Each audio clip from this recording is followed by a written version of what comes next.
Dans la précédente vidéo de cette série sur le mariage, j'avais parlé de la manière de trouver son conjoint, où et comment trouver son mari ou sa femme. Et dans cette vidéo, on va parler des démarches à effectuer une fois l'avoir trouvé, de la rencontre jusqu'à la date du mariage. Que tu aies rencontré ton futur conjoint par l'intermédiaire de ta famille, d'un ami, de la mosquée ou autre, tu dois suivre ces démarches que je vais t'expliquer maintenant, afin de tout faire dans les règles, comme il le faut, comme il plaît à Allah et à son prophète. Et pas utiliser des moyens interdits, car tu ne dois pas déguiser ce que tu fais de haram par un soi-disant mariage halal. Si tu te retiens là où il le faut, quand il le faut, tu arrives à te maîtriser tes passions, tes envies, tes sentiments, tes émotions, pour l'ordre d'Allah s.w.t. C'est là qu'Allah s.w.t. mettra la bénédiction dans ta vie, al-baraka. Ce que tu entreprendras sera une réussite, car Allah s.w.t. sera avec toi. Tu en seras satisfait, car Allah est satisfait de toi. Mais si tu ne veux en faire qu'à ta tête, si tu veux t'amuser, va t'amuser. Si tu veux faire le gamin, fais le gamin. Mais te plains pas.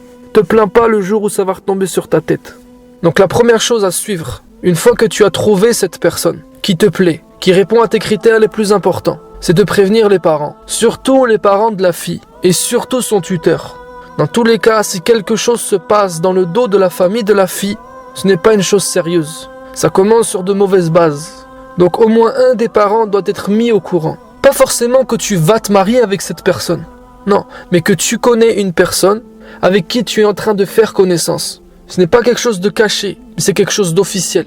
Et le fait de l'officialiser ne t'oblige à rien derrière. C'est juste par protection et par respect envers les familles. Et le fait de demander autorisation auprès des parents pour faire connaissance avec leur fille, ça va leur plaire. Ça leur montrera que toi tu es sérieux. Tu ne connais pas leur fille. Tu n'as jamais touché. La première chose que tu as fait avant tout est de venir les voir pour leur faire part de ton intérêt et ton envie d'aller plus loin avec leur fille. Comme toi tu aimerais qu'on le fasse avec la tienne ou avec ta sœur. Et ce point-là est crucial. Il empêche toute forme de rapprochement malsain. Parce que dans l'islam, sortir ensemble avant le mariage, ça n'existe pas. Sortir ensemble avant le mariage, c'est un péché. Même si ça ne conduit pas forcément à la fornication. Car en réalité, la fornication a plusieurs formes. L'acte en lui-même est la forme la plus grave. Mais on ne peut arriver à l'acte que si avant ça, les membres ont forniqué. Les mains, les yeux, la langue, etc.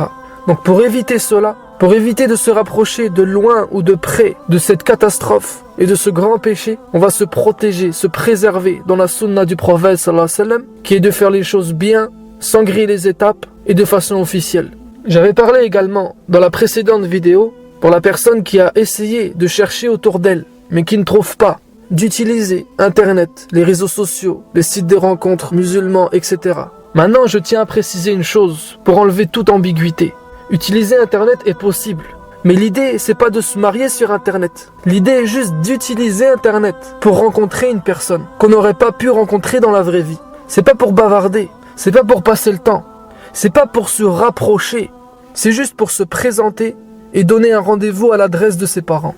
Et si tu as peur de succomber à la tentation, de ne pas être assez fort, assez mature, si tu ne sais pas exactement ce que tu veux, si tu n'es pas déterminé pour faire les choses bien, alors n'utilise pas Internet, c'est dangereux pour toi. Tu vas te chatter et tu vas dépasser les limites. Et c'est pas ça le conseil que je te donne. Maintenant, pour les jeunes filles et les jeunes hommes sérieux, Internet est une possibilité. À n'utiliser qu'en dernier recours, mais ça reste une opportunité intéressante. Et d'ailleurs, ça a porté ses fruits pour beaucoup de personnes.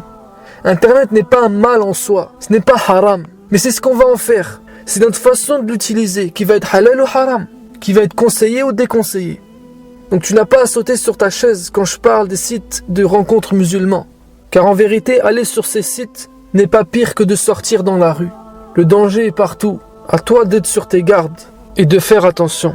Donc Internet, c'est pas pour les indécis, ceux qui ne savent pas encore s'ils sont prêts à se marier. Ceux qui n'ont pas encore réglé leurs problèmes au préalable. Ces gens-là, laisse-les dans leur délire. Fais ta vie en parallèle de la leur. Passe à autre chose. Et dans l'annonce que tu vas passer, décris-toi simplement, avec tes qualités et des défauts, ce que tu aimes, ce que tu recherches, ce que tu veux, ton projet de vie, à court, moyen, long terme. Et surtout à la fin, tu expliques de manière catégorique que ce que tu souhaites, c'est organiser une muqabala le plus vite possible. Et c'est lors de cette rencontre que vous allez discuter dans les grandes lignes et pouvoir prendre votre décision en vue d'un éventuel mariage. Wallahi, si tu appliques ça, tu vas faire un tri qui est radical. tu vas mettre à la porte très naturellement toutes les personnes qui ne sont pas sérieuses. Il ne restera que les personnes de din qui savent ce qu'ils veulent. Ce sera tellement radical qu'il se peut que personne ne te contacte. Mais dans ce cas, alhamdoulilah, vaut mieux être seul que mal accompagné. Lorsque l'on parle de muqabala, de rencontre à la maison, dans un cadre surveillé, en ayant l'autorisation des parents ou du tuteur, ça n'implique en rien le mariage. C'est juste la démarche que l'islam nous ordonne, afin de savoir ce qui nous intéresse et de voir ce qu'on a à voir sur la personne en question. Il se peut que ça ne marche pas. Il se peut qu'il y ait 30 personnes différentes qui viennent à la maison. C'est pas un problème ça. Il faut pas que tu te dises, ma sœur, moi l'homme que je ferai venir à la maison devant mes parents, ça sera le bon. Non, t'as faux, t'as tort à 1000%. Parce que déjà tu pars du principe que cette personne, tu vas la rencontrer et faire sa connaissance en dehors du cadre familial.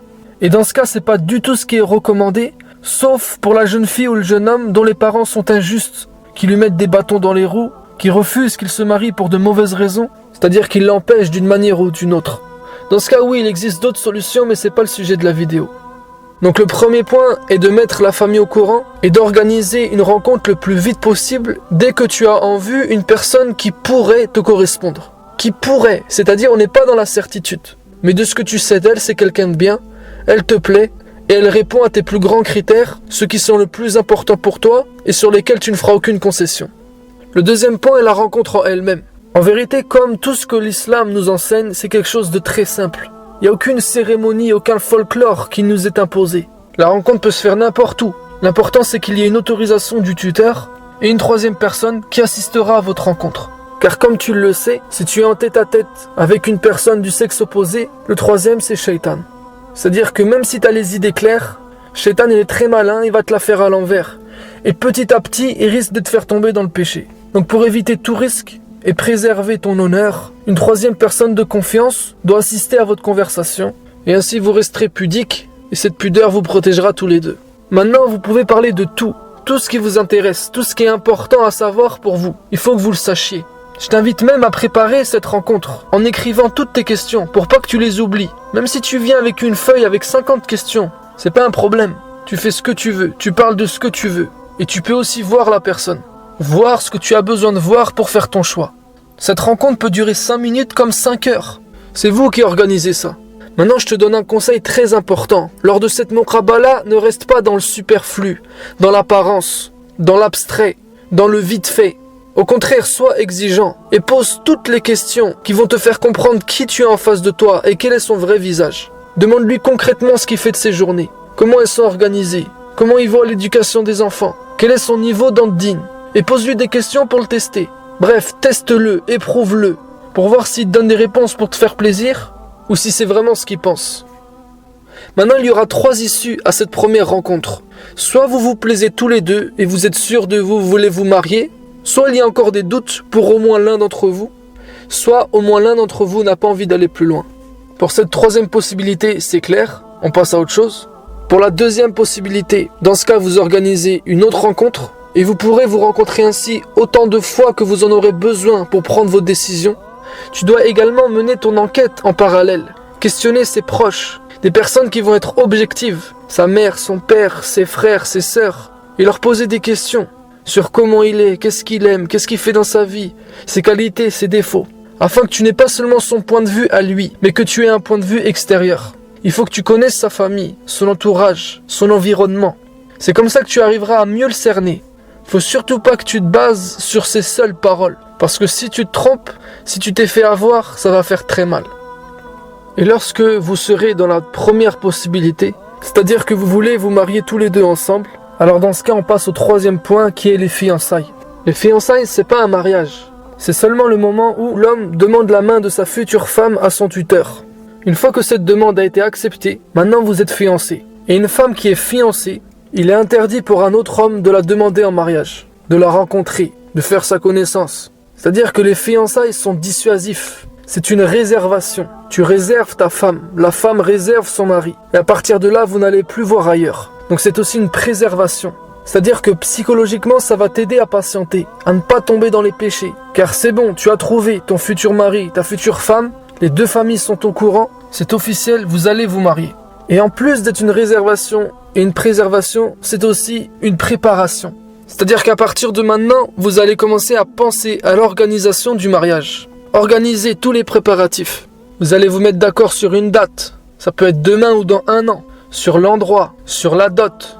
Vous allez organiser votre déménagement. Car vous êtes censés emménager ensemble une fois que vous êtes mariés. Et ça s'organise, ça se prépare. Faut trouver le logement, acheter les meubles, etc.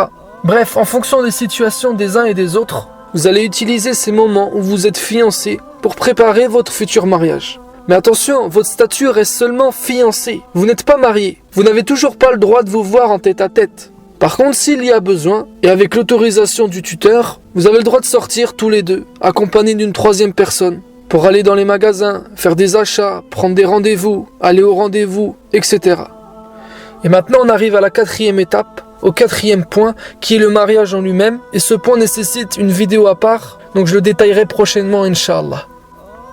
Je t'invite à t'abonner à la chaîne, j'y publie 3 vidéos par semaine, à télécharger mon livre dans lequel je te donne 70 conseils pour améliorer ta prière, et à t'abonner à la lettre que je t'enverrai tous les dimanches matins à 7 h dans ta boîte mail. Sur ce, je te dis à la prochaine vidéo, Inch'Allah.